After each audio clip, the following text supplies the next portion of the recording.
If someone wrote this as a movie script, you might accuse the writer of taking things too far. But this isn't fiction. These are allegations being presented before the Madlanga Commission. A former police officer began by claiming that he was sidelined because he refused to take part in alleged wrongdoing, and even said that some of his black colleagues were unwilling to work with him. At that point, you have to wonder, what exactly was happening inside that police station? But then the testimony took an even darker turn. The witness alleged that police officers openly threatened his son and even told him to update his funeral policy. What unfolded at today's hearing sounded like something straight out of a crime thriller, but it was being presented as testimony before a commission of inquiry. What do you make of these allegations? Leave your thoughts in the comments, and please like this video for more coverage of the Madlanga Commission. Particularly, it would seem that you are targeted. It does seem that way. I wasn't popular when I was in the police. I wasn't one of the guys that did anything illegal. So I always tried to do the right thing, and henceforth, unfortunately, you get shunned when you do that because you're seen as working against the grain. Because I spoke out against any injustice that I saw while I was in the police. And a lot of my colleagues didn't like that. I can go further to say that none of them would work with me. When I was in uniform, only my black colleagues would work with me. Nobody else. Because I didn't do what they were doing, I was against what they were doing.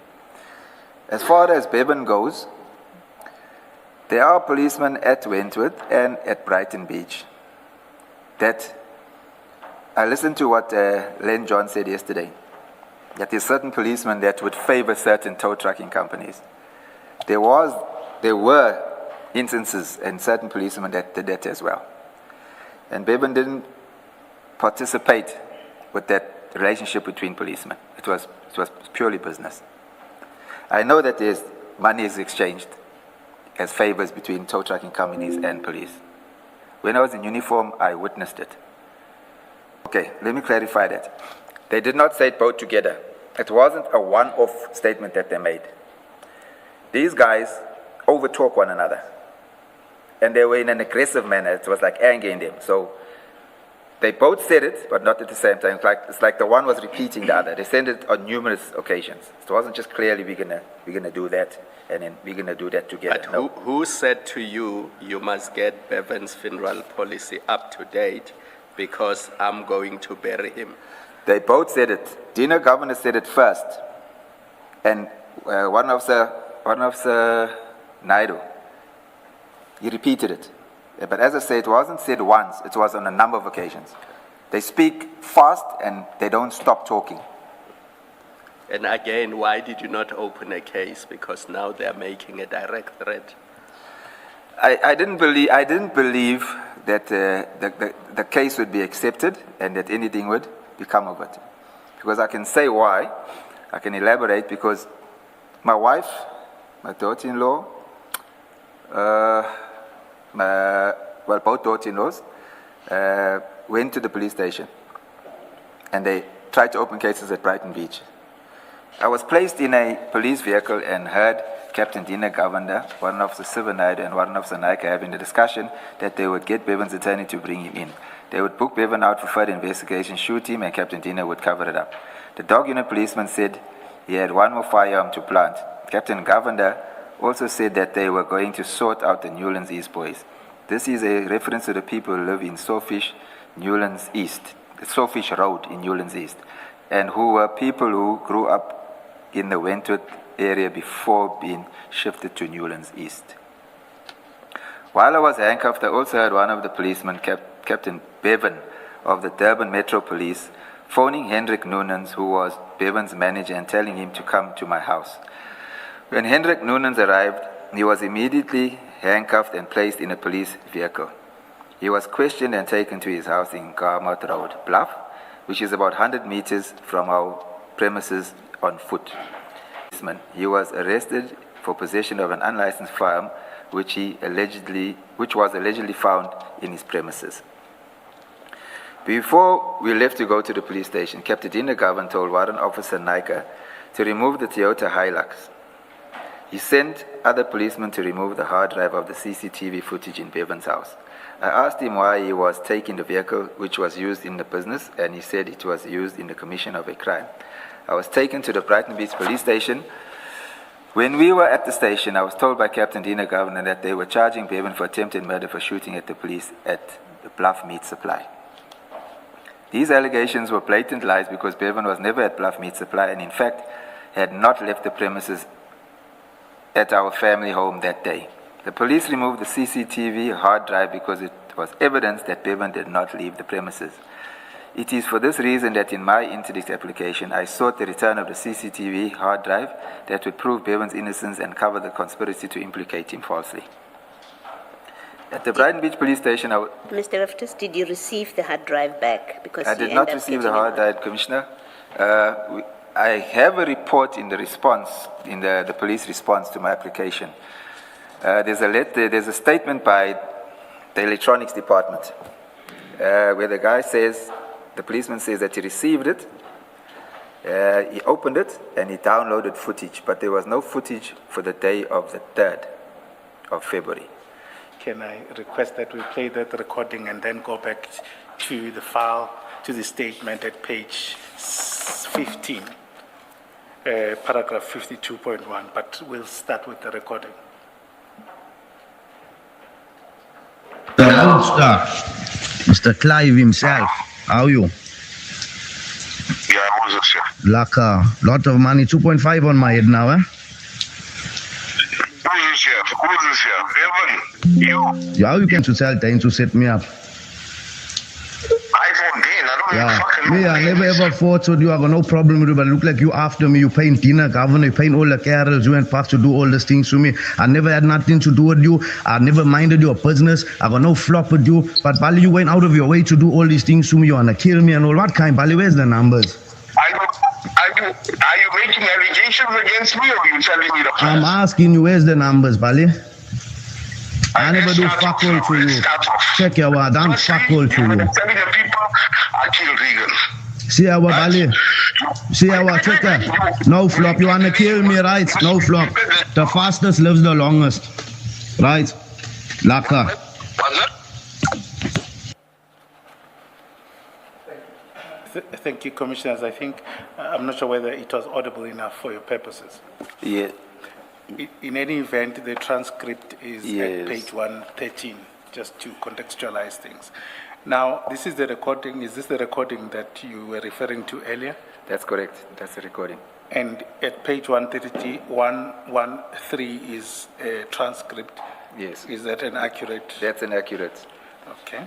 And you were present when that call was made? It was made presently. It was his phone was on speaker.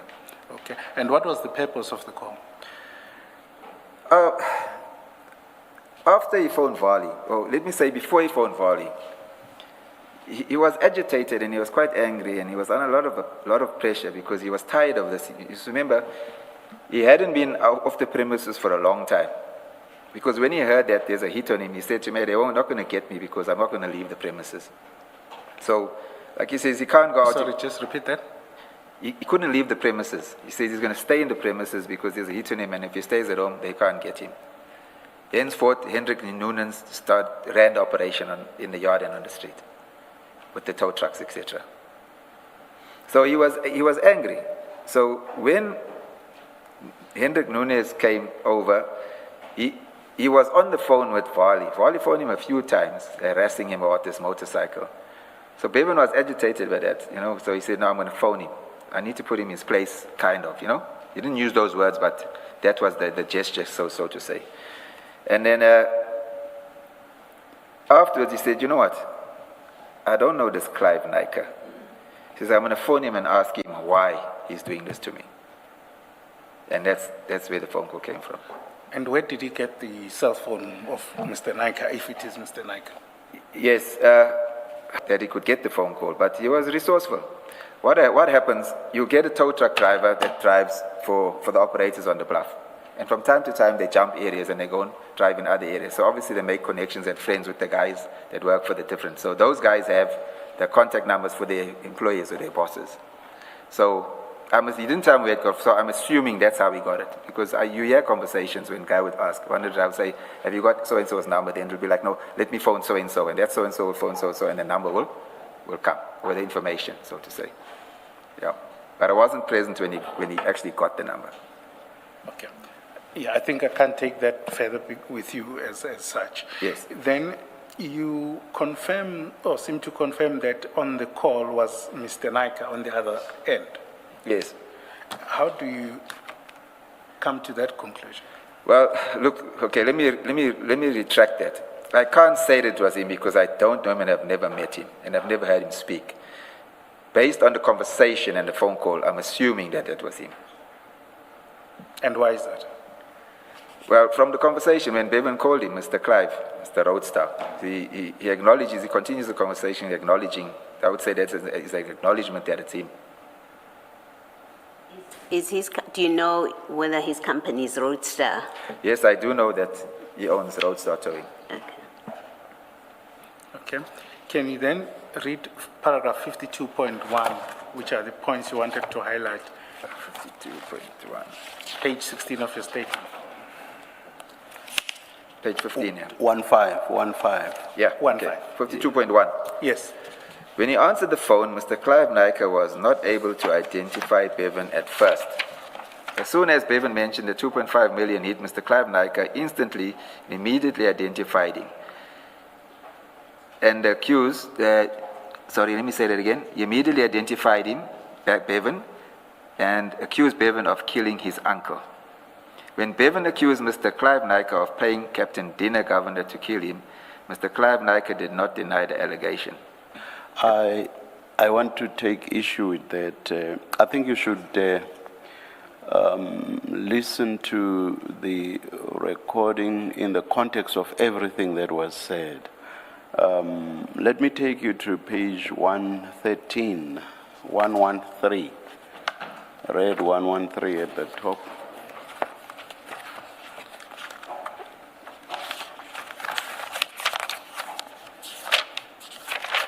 Okay, I've got it, Commissioner. Yeah, the fifth entry where Bevan is speaking says yes, and then how you can phone Dane to tell Dane to set me up, then the response by Captain Naika. I'm sorry, Mr. Naika. I phoned Dane. You see, even the fact that he's asking a question there, I phoned Dane. It should tell you that implicit in that is, it may in a sense be a denial. I don't even effing know who Dane is, so it becomes clearer. I've never, so your source about me having called Dane to set you up, that's false. So that's a denial. Yeah. But let's go further down. So yes, it's not, it does not directly deal with the 2.5, but the context is the 2.5. And the setting up by Dane is in the context of the 2.5. So let's go further down. The long, there is what Bevan said there, the longest by him. He says, second last line, towards the end, you want to kill me and all that kind. And then the response by Mr. Naika, I don't. You want to kill me? I don't. Are you making allegations against me or are you telling me the facts? So when you look at all this in context, he actually did deny the allegations. It's on that basis that I say I take issue with what you say when you say he did not deny. Sorry, I didn't hear that, Commissioner. I'm saying it's on this basis that I say I take issue with your statement that Mr. Naika did not deny. No, fair enough. That's the way it's read. All right. Accept that. Chairperson, perhaps one has to understand the context of the issue, whether it's taken with whether it was not Mr. Naika on the other side, or whether it's a matter of having put a contract on his head. I just think we need to distinguish that for his purposes as well. I'm just proceeding on the assumption that it was Mr. Naika. And what I'm addressing is the statement by Mr. Loftus that Mr. Naika, if it was Mr. Naika, did not deny the allegation. That's all I'm engaging there, Mr. Those instances you deal with, the incidences where you have met him previously. Can you deal with that, please? Commissioner, in 2010, when I was based between 2010 and 15 in Durban, in Durban South at Wentworth, the late Bevan Loftus was a notorious figure already. The station commissioner at the time I was serving, coincidentally, was my station commissioner at Mayville when I arrived there for those few months. He was a Colonel Panzale, which was studying his LLB, and once he achieved it, he had taken early pension or resigned. But coincidentally, he got promoted to a full colonel, and he was moved to Wentworth as a station commissioner. So when I had taken up a post, I ended up working under my ex-station commissioner, which I served for 8 months. So there was a relationship. When I arrived, he said immediately, I know you know what you do in Houston. This is your team. Fix this gangsterism thing up that's happening. Fix this problem. That's how we spoke at the management level in absentia of our members. So I would strategize how we would go, either doing road shows or doing proactive policing or reactive policing, whatever we did, to improve the situation. But coming back to how I could identify Bevan. Bevan was arrested by me on request of the station commissioner saying there's a case open. I do not have the case number, by the way, where he had threatened to shoot a policeman. The policeman's name was Warrant Officer James. He was working in the one crime prevention unit, but not direct under me. He worked alternative to the group that I was working. And what the station commissioner disclosed to me was that nobody wants to arrest him, as to go for him, because there was a fear. Sorry, I'm just having water too. So I did a patrol with my team. I looked for Bevan. I couldn't find him. I didn't go into the Bluff area, which is like beyond my patrol area when I was at Wentworth. I left it and I said, I'll obviously come across him because he's notorious in the Wentworth area. I was coming from the area which I live. I'm not going to mention it. Before the panel, on the M4 I was heading, and as I came off the M4 into the Wentworth area, there was a patch, where they called it a patch, where I saw these 3 tow trucks parked. I was going to start duty about 10 o'clock in the morning, because I used to work a flexi. I was alone. I always worked alone on my vehicle. I had my members close in other vehicles, and I saw him.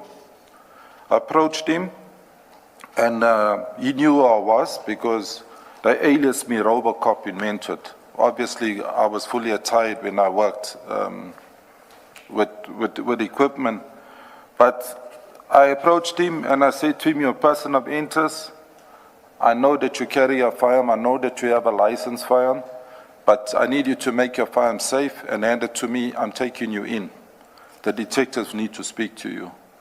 He was standing with about 8 guys there, by these 3 tow trucks. They were smoking whatever under some form of drugs. Could have been dacha. I was not interested in that. I was alone.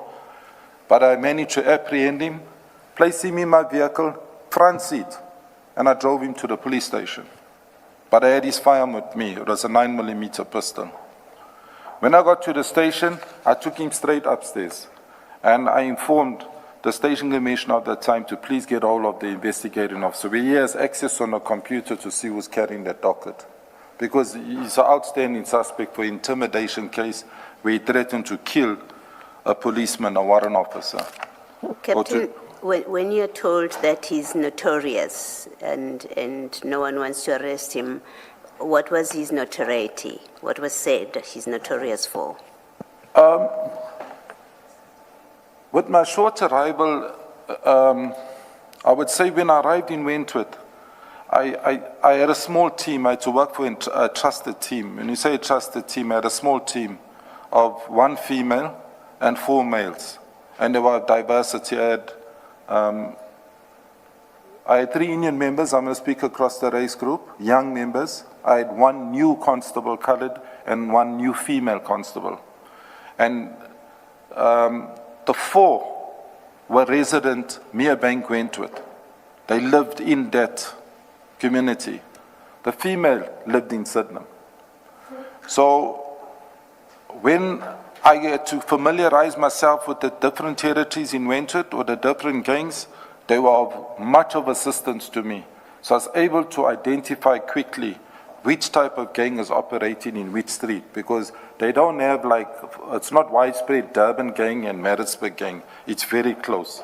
Streets divide the gangs in Wentworth.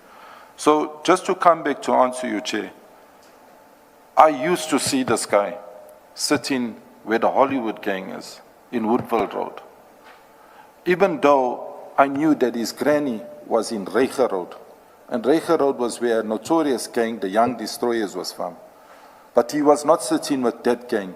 He was sitting with the Hollywood. And that Hollywood gang was led by a person, I don't know if I should name him, but he's a fugitive at the moment. He's someone that's wanted as a sentenced prisoner.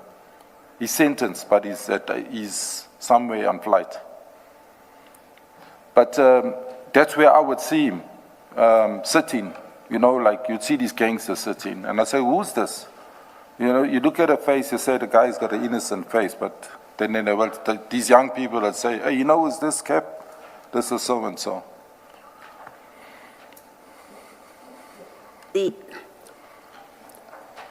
I guess my question is you did listen to the previous witness. Yes, I did. His father. And I'm just trying, when you say he was notorious, I'm trying to understand, notorious that he's a gang member, that he's a drug person, that he has serious criminal allegations against him. I'm just trying to understand what were you told he's notorious for? Chair, the Hollywood gang is not an honorary gang. And I had a previous witness say it's no more. There's no such, it's no more. This gang was dangerous, just like any gang in Wentworth. They were a feared gang. There was 2 gangs that were opposition, and they took each other out. There were funerals every weekend night to police in Wentworth. Sometimes double, sometimes triple funerals, of ages of youngsters of all kinds. And these gangs were policed harshly by us. When I say harshly, there's some media, obviously, they put where we made arrests and that they actually felt we harassed them, both sides.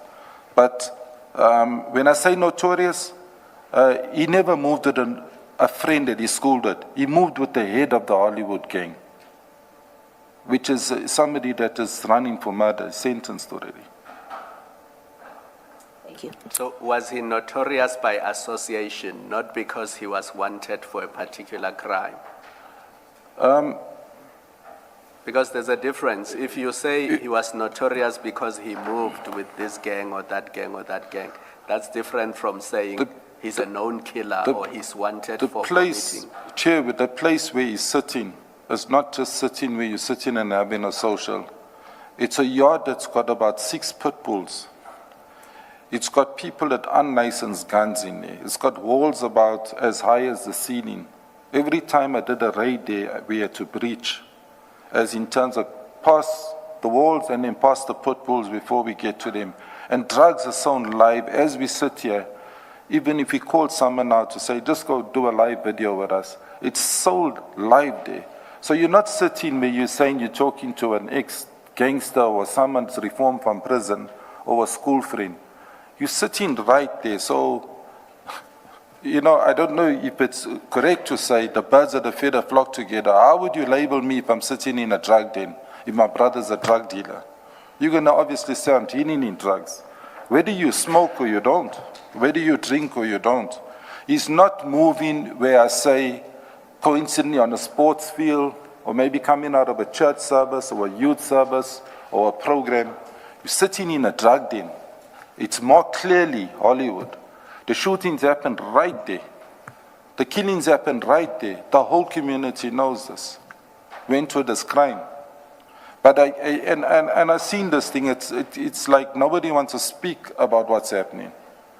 But that is what's actually happening. But I know this Bevan is late, he's no more. But Bevan associated himself not with two gangs, with one gang. He was part of Hollywood, just to place emphasis on it. Later, I've learned, during my few months left in the police, I've learned about the west side and the east side. And that west side and the east side goes across KZN, maybe South Africa. But just to take it back home domestically, they belong to the west side. So these gangs have expanded, where they say you're either from the west or the east side. You hear these talks, it's like it loses you. I gotta keep asking the younger people, hey, what's west side? What's this east side story? And then it comes out, they tell you. So you don't hear this Hollywood, cartel, young destroyers, the young Americans, you don't hear that. But you'll hear west side. Then you identified as you, the same kind as me, we're not enemies. Thank you.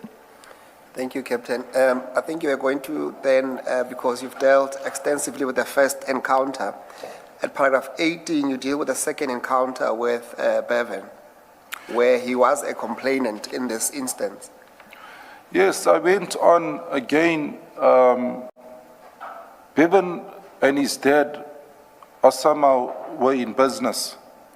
But Bevan walked into the station and opened a case. Again there, this is how we worked as a reaction team from Wentwood. As soon as there's a positive suspect or person of interest, we don't let the case get cold. If the statement is strong, you identified your place of residence. With Wentwood is as small as my fist, if I say this. There's no hiding space. You can't run. We would go bring you in. And like I say, yes, maybe that's why I was aliased in a different way.